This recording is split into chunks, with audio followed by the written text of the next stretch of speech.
traveling the world, doing all these gigs and stuff, at what point does it feel like, oh my god, I don't want to do this, but then like, how do you stay motivated to keep dancing? There's like a conflict between work and play.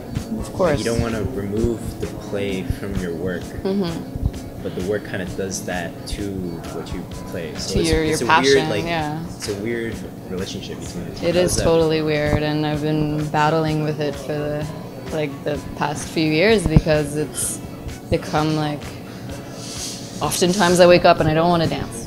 Yeah. And right now we have our own company, me and my partner Elon, and we rehearse just us two, and we're our own bosses, and we make our own hours and all that stuff. So it's like I could just take the day off, but no, like you kind of have to.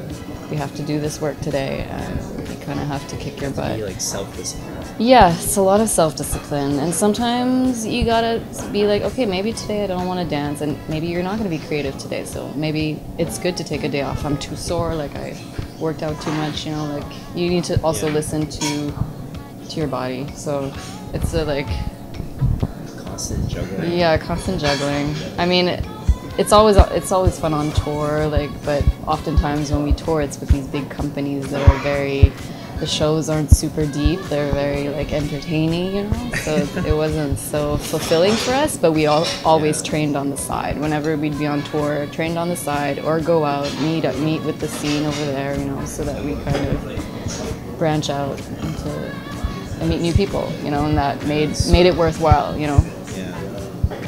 But yeah, after a while touring with a show that you're not so into, then you kind of decide to leave, you know, and do other stuff. If you're really not feeling it, don't stay, you know. Just like makes you want to gag.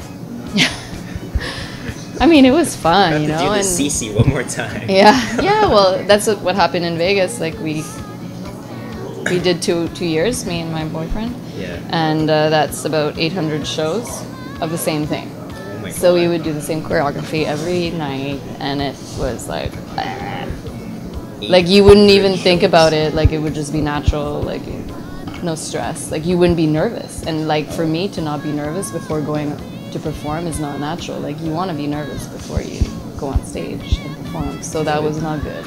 You know, that's a sign that you're like, okay, it's over. Like get out of there. What does that nervousness mean to you? I think it's like anticipation, and it's good. It's like you're taking a risk. Like you don't know what's gonna happen. It's live, like, and you can't. If you mess up, it's not like I've done a few shoots lately. You can just take another shot of it, you know. Yeah. But like live performances is like you're putting yourself out there to be judged. Yeah, it's like yeah, it's awesome. Adrenaline. It's awesome. I've done something quite funny actually. It was one of the premieres for the Love show in Las Vegas, and it was called Love, the Beatles show. Oh. Love, the Beatles show. Anyways, and near the beginning, like before the premiere, we had like a dress rehearsal in front of a lot of people, and I was super excited, and I had some Red Bull, and I was like, so I had that anticipation. I was getting ready, like jumping, and like Red Bull. I don't drink coffee, so Red Bull makes me crazy.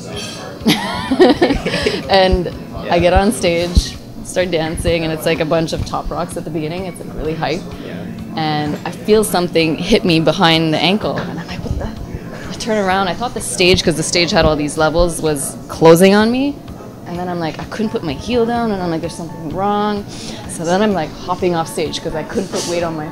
I tore my Achilles on stage. What? Yeah, I tore completely. And it was because like I was dehydrated and I wasn't sleeping, and like I was partying a lot back then, so it was like not good.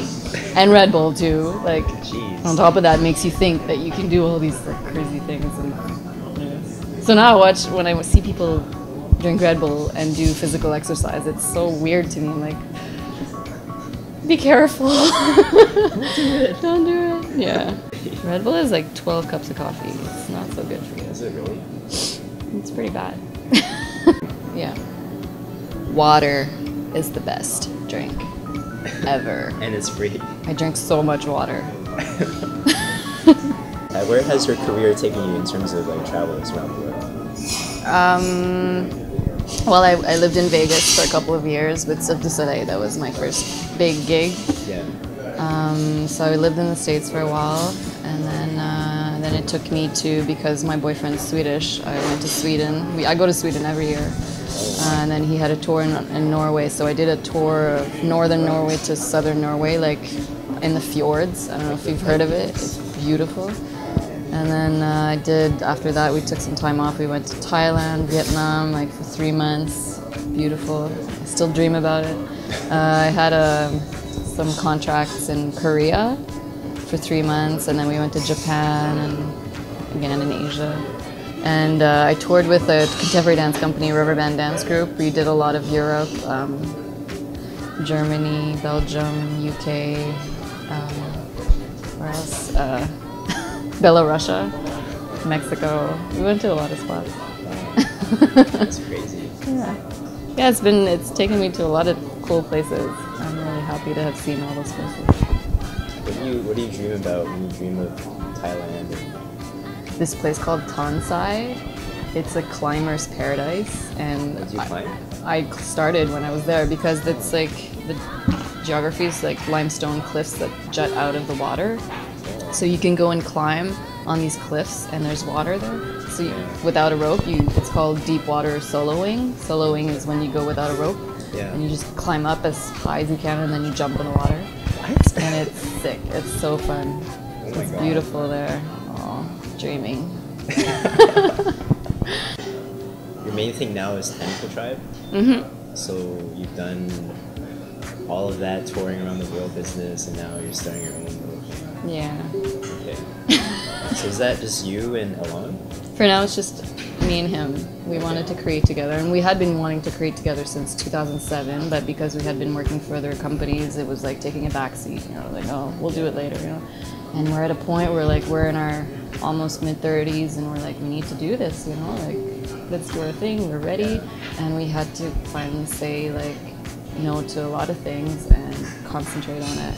And it was worth it because things came through, like we got some good shows coming up, and people are supporting, and it's fun to perform your own stuff finally, and like, it's great. We're really happy. And we got a little European tour coming up. Stockholm, Oslo, and we do Breaking Convention in London, which is super dope. And it's representing the new Tentacle Tribe stuff, so we have to set our piece to lights. So our lighting designer's coming today to see and to design the lights for our piece. So we're getting ready for that tour. We're really excited. Yeah. Can you pack me your suitcase? Just come to London. London is like not that far.